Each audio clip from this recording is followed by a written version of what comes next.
ఇందిరాగాంధీ చేసిన అతిపెద్ద తప్పుని సరిదిద్దే అద్భుతమైన అవకాశం నరేంద్ర మోడీకి వచ్చింది. అది సాధ్యమైపోయింది. ఎప్పుడైతే నిన్న సింధు జలాల ఒప్పందం రద్దన్నారో మేము సిమ్లా ఒప్పందాన్ని రద్దు చేస్తున్నామని పాకిస్తాన్ ప్రకటించింది. వెరీ గుడ్, కావాల్సింది అదే.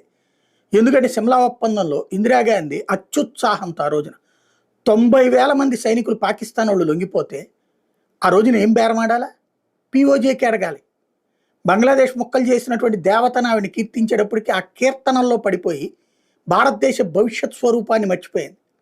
పీఓజేకే తీసుకోవడానికి ఆ రోజున అద్భుత అవకాశం. అప్పటికి ఇంకా కాశ్మీరీలు ఉన్నారు అక్కడే.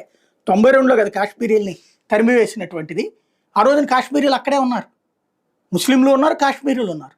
చక్కటి అవకాశం వెనక్కి తీసుకోవడం.